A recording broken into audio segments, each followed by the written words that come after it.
Montrer le travail qu'on fait en ce moment avec ma collègue Mélanie Philippe. On travaille sur un design sprint à distance.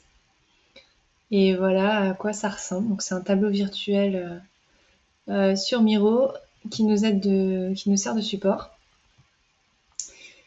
Donc on fait ça sous forme de workshop. On a en fait tout simplement réparti les différentes demi-journées du design sprint en workshop étalé sur plusieurs semaines du coup pour coller avec les disponibilités du client.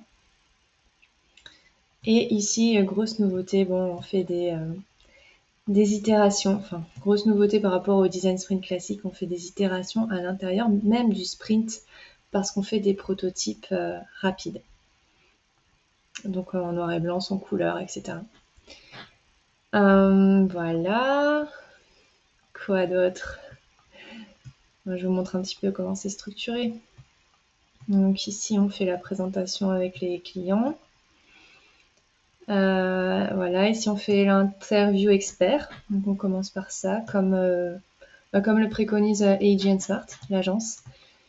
Voilà, c'est plus sympa de commencer par une discussion ouverte. Enfin, on a quand même des questions qui nous guident dans cette discussion. Mais voilà, c'est plus sympa de commencer par une conversation. Ensuite, on fait les buts à long terme avec cette vision optimiste. Petit hack, là on demande de décrire la vision idéale de ce que vous aurez fait pour vos clients utilisateurs en commençant par dans un an, nos clients se sentiront davantage maîtres de leurs finances. Dans un an, nos usagers pourront gérer leur abonnement en ligne. Donc tourner du côté des utilisateurs, pas dans un an, nous serons les maîtres du monde.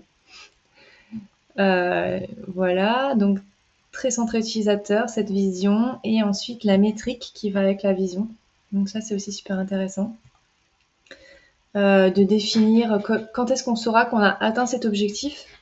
Donc avoir quelque chose de plus chiffré. Donc, par exemple, 60% des clients diront qu'ils se sentent plus maîtres de leurs finances.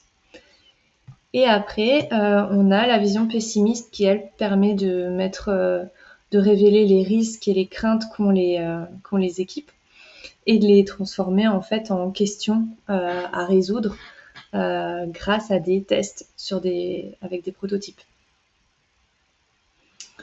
Voilà, donc ça. Pareil, les questions du sprint, elles sont très centrées sur les utilisateurs. Ça sert à rien de nous dire parviendrons-nous à obtenir le budget pour réaliser ce projet. Ça, c'est pas une question du sprint.